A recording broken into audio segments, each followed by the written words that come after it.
Good afternoon. We are here, and it's been a while, and my apology on many different levels. Um, it does appear to be a little darker in here than it was last time when I was presenting. Um, Today, it's by design. I'm having a little bit of uh, ongoing migraine and light sensitivity. Um, can become a really big deal sometimes when you have different levels of trauma and things that are going on with you. And migraines is what they call floating migraines. Is one of the interesting parts of the symptoms that I carry around with me. But welcome back if you have the opportunity of finding me again, or this is the first time. Um, if this is the first time, you may want to catch up a little bit on and watch Trauma One. Um, I have a couple of times after presenting it and going through the process, and I must say that within the scope of what I deal with on a daily basis, even going back and watching the context of the previous presentation, and that really set me going in different directions and looking at many different aspects of my own trauma. And one of the things that I would like to accomplish today in sharing with you is the process that I have I started about 4 years ago as a Vietnam era veteran, and finally found my way in back into the VA and sat down and told my story. And today, what I've brought is a list of the symptomology of the story gatherer, who happened to be a contracted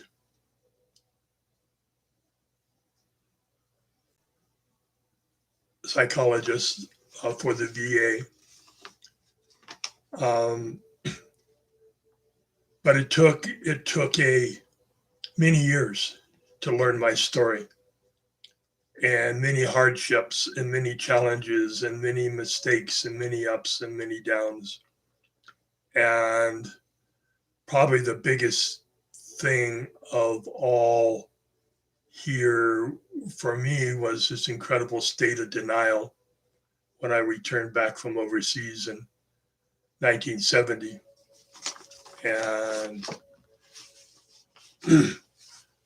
when I met the veterans group of people that I am currently involved with, I found out that that was a very, very, very similar story of a lot of denial and a lot of uh,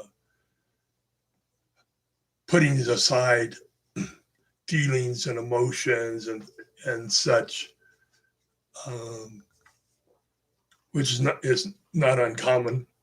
I have since had an opportunity to meet veterans from current military services and that, and even though they're some of them are finding their way into the veterans administration process, it is still a very painful and very challenging thing to do, even in this day and age. That aside, the things that I've learned and the things that I'm going to be sharing are by no means limited to uh, veterans. And if you are from a veteran family, can apply to you as well. If you are a part of a group or an association of people, someone in that group is dealing with one level or another of trauma. And they may be in a very fixed state of denial and not know that the reason that their behavior is this way or that way is because of trauma or the core group of trauma. One of the things that I would like us also to be able to gather and move along in this presentation is about generational trauma. It's pretty easy to see with traumatic situations the impact upon the immediate family. But perhaps your life and your family have not been involved in any way direct, intense trauma, but you may have had grandparents or great grandparents or other relatives that have been involved with situations that has deposited a traumatic experience in their body, in their life. That impacts you as well. And I think that in the course of our life studies, that addressing trauma is a very good way to help move forward our understanding towards each other, where we can work at bringing more kindness and more compassion and more hope and more love into the world around us. But sometimes we're just stuck and we need to work through that, take personal ownership. When I finally sat down and told my story, I just let it out. I just told it the way that I had experienced it. Not so much the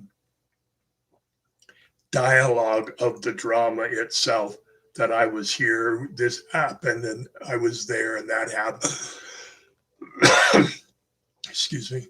And that happened. But staying in the feeling of what actually occurred at that time of your trauma. And there's a couple of really good ways that I found that the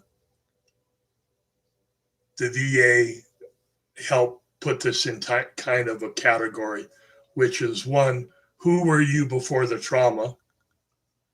What the trauma event was, and what impact has that trauma had on your life since then? So three stages. Who were you before? So without whatever point in your life where this trauma occurred, the trauma itself, and then what occurs and happened after that, and how your life shifted and changed and became better, became worse, or became more challenging. One of the interesting things that has happened in the course of trauma is that it unfairly and unjustly has been held on to by one's military experience. And that excludes an enormous large amount of the population. Maybe you were traumatized by something that occurred by military, but you wouldn't be included in the military trauma, even though you were traumatized by it. And what too often happens is that we get into discussions about this was bad or this was good, it was your fault, and you're the victim or you're the perpetrator. It's all true to one degree or another, but it never really ultimately brings us to an understanding or an upliftment where we can change the bases and the principles that keep putting us into trauma. be it war, be it conflict, be it abuse, be it starvation, and whatever can be. The list is overwhelmingly long. But today, what I would like to do is just give you some of the ideas about when you tell your story, if you're going to tell your story to a professional person, the things that they may be hearing, but also some of these terms I will come back to, and we'll try to put it more into a grassroots language, less educated language, which is what I had to work my way through to get to an understanding of what I've been carrying and what I continue to carry throughout this time. So post-traumatic stress disorder is a diagnosed symptom, and it has gone through a lot of evolution over the years through the military service. And you will run across and talk with people that understand that what we call post-traumatic stress today had many other names before that. Shell shock was one of them. Battlefield fatigue would have been another one. And there's a lot of stigma around a person's trauma, and those stigmas can even further traumatize the person that has gone through a trauma event. So some of the major categories now that have to do with PTSD are major depressive disorder. This is right from my medical records, by the way. Generalized anxiety disorder, insomnia, and agoraphobia. Agoraphobia, for me, is what happens when I'm in crowds and around people, and the uneasiness and the uncertainty of what's happening, what's going on, and makes it hard to participate or be in group situations. And then they broke it down even further so that you can get some ideas categorically what happens within your life where trauma is seeping in to your life after the trauma event. Okay, so we'll just go through the list and see how well my voice holds out here. Occupational and social impairment with deficiencies in most areas, such as work, school, family relations, judgment, thinking, or mood.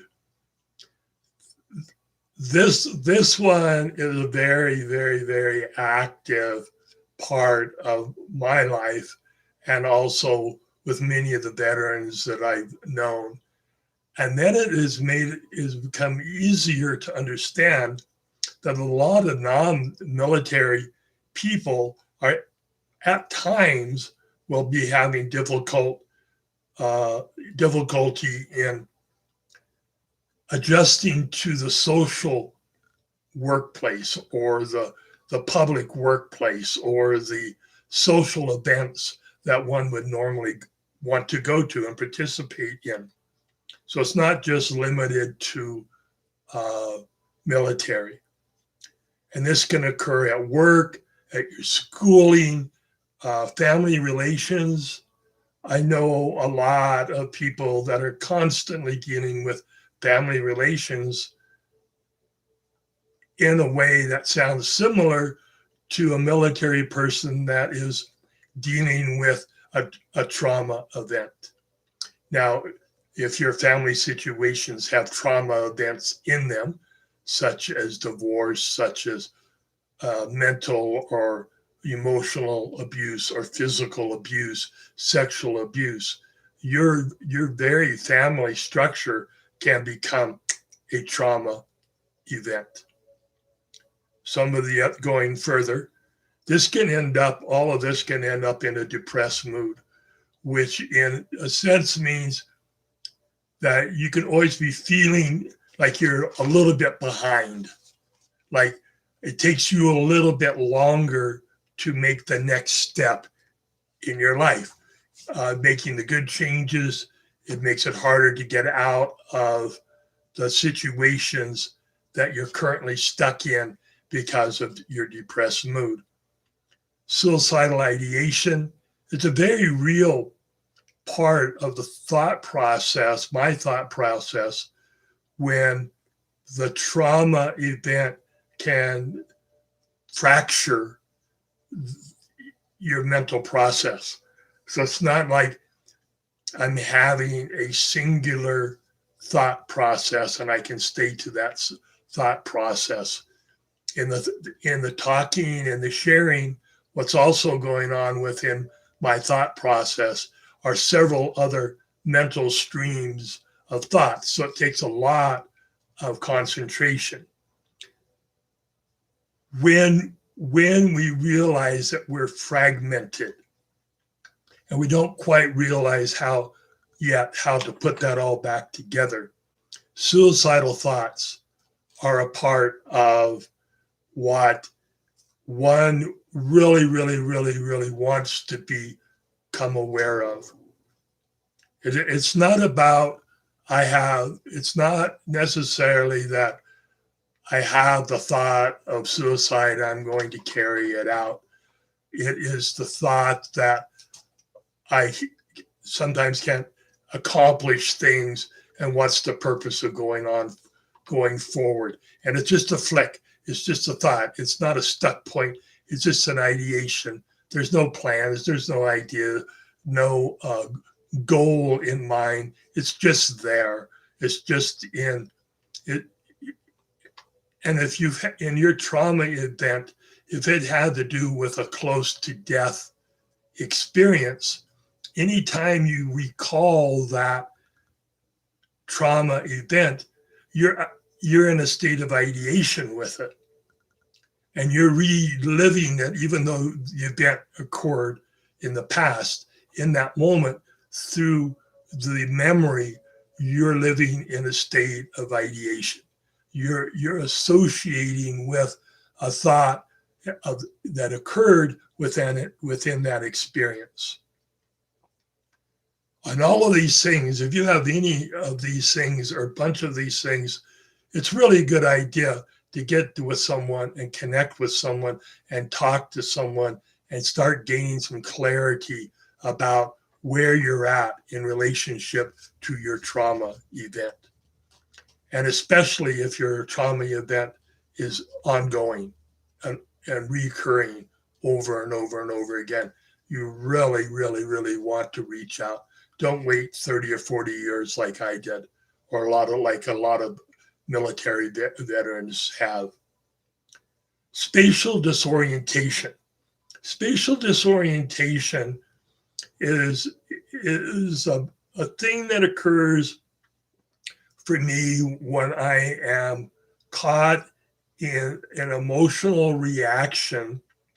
We call them triggers. When you're triggered into an emotional reaction and it is so personal and you're so locked into it, you become unaware of what's going on around you. You might even become unaware of where you're at, where you've been, and where you're going. And this can happen visually, auditorily. It can happen through smell.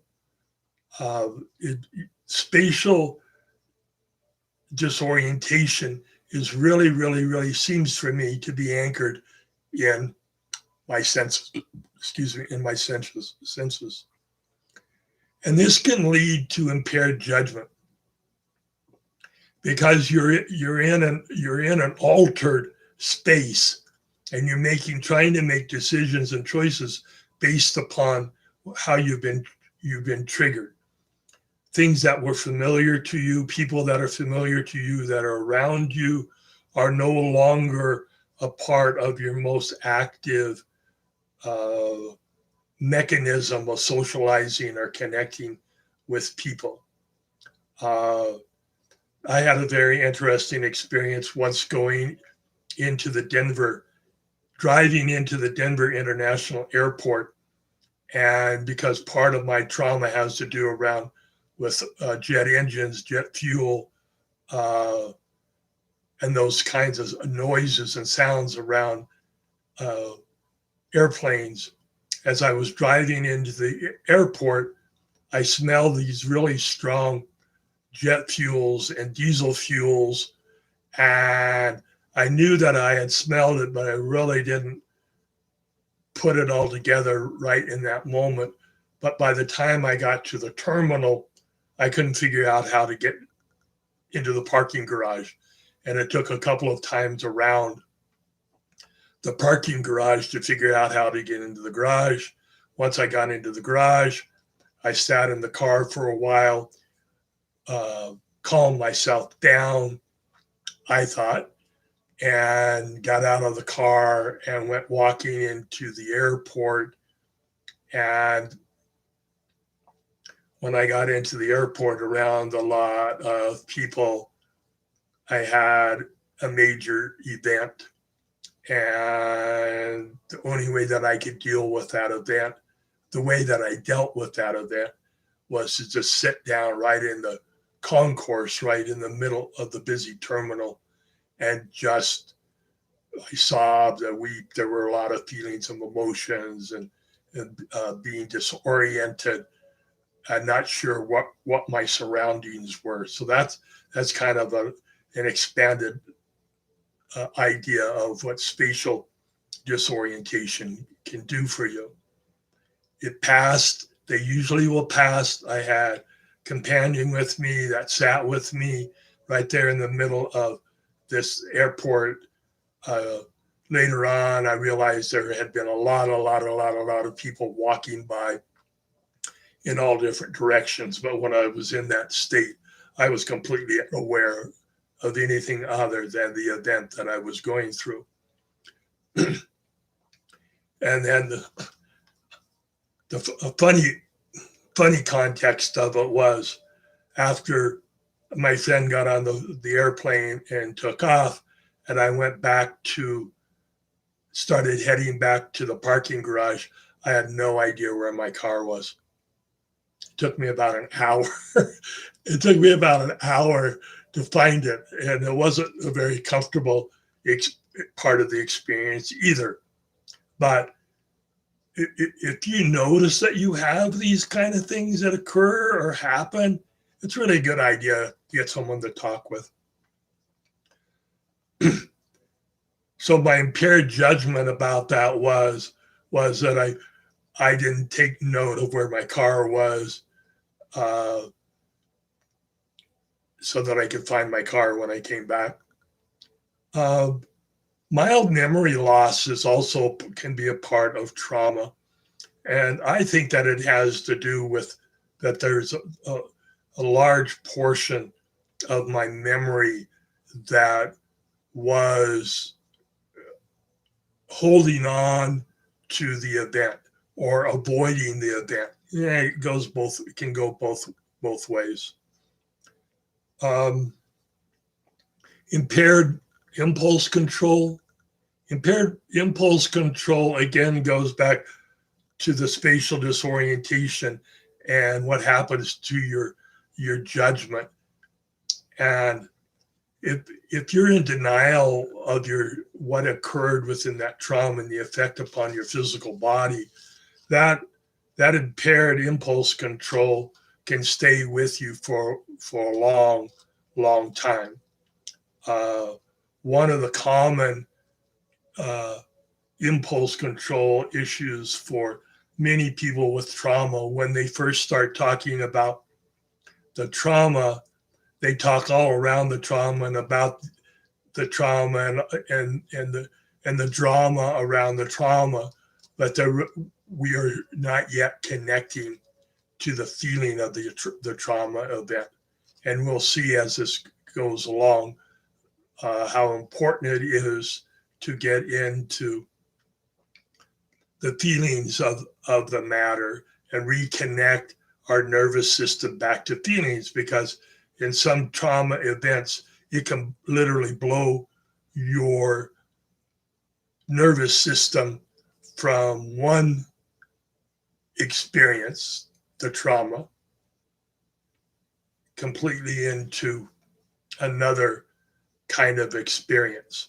And the only way to understand that or to explain that is to go through it and to learn how to talk about the feelings and the emotions associated with that event. We also call that cognitive processing.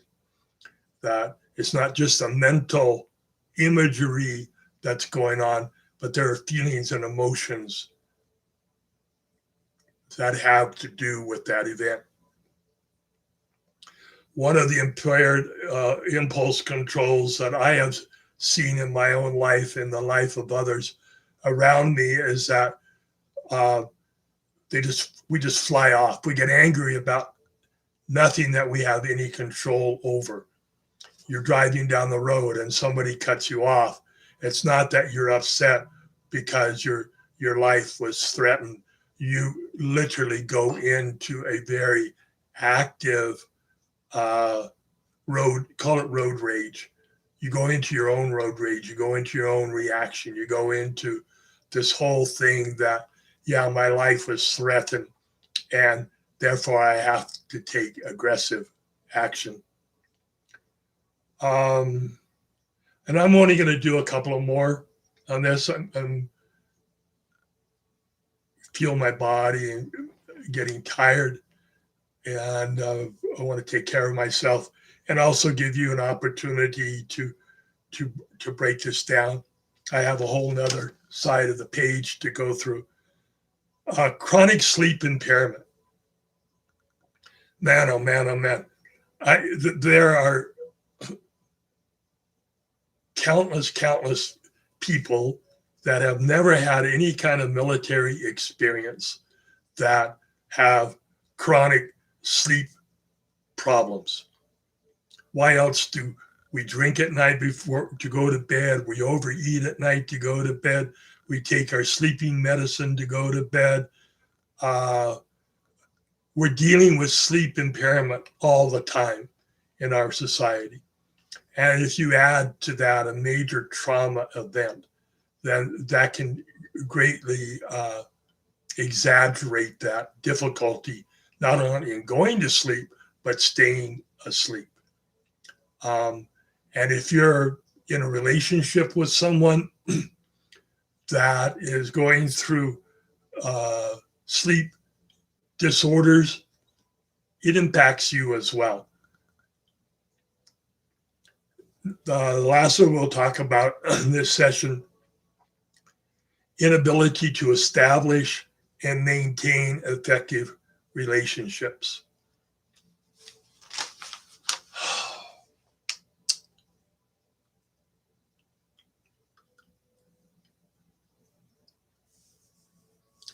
The pause, this is a big one for me. I have a lot of regret around my relationships with other people. I have a big heart. I'm a good person. Grew up with the right kind of thoughts and ideas about being good towards other people and kind towards other people. But sometimes in a trauma event, it can shatter you deeply. It can dislocate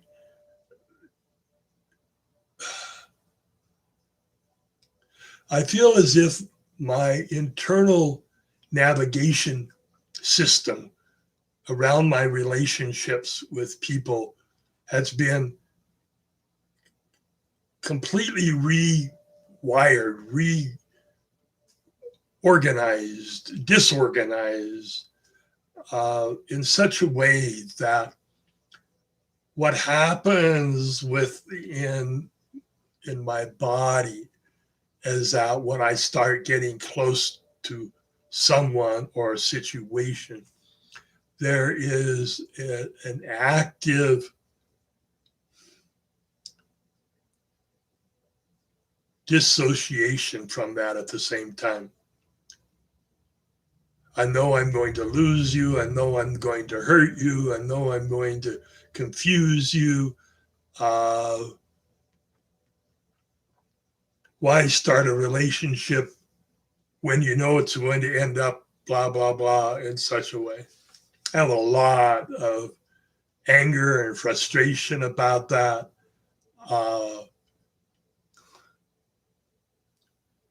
It is living in a social world and feeling as if you have no social connection with people is very unkind. The matter of social life is about intimacy and connecting and being together with other people, and isolating poor intimacy skills, emotional outbursts, all of these things are not the signs of a healthy person.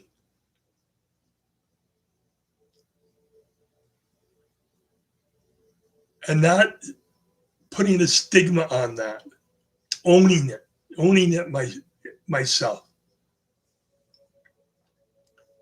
And it leaves a deep, deep pain of regret that even the best of what you can do and you want to do for yourself and for others is just not enough.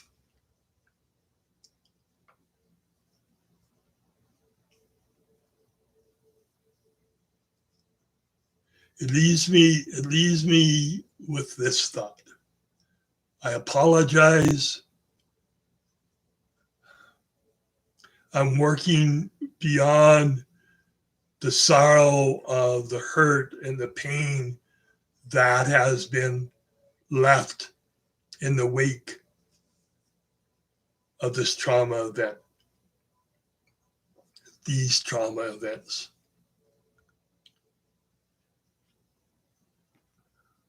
Well, I think that I've done a little bit better. My attempt is I want to bring the feelings and the emotions to you and talk with you, not as if I'm lecturing or dictating a thought or an opinion, but bringing really a life experience to you as the listener, that you will find some hope, some courage, some help, some assistance. If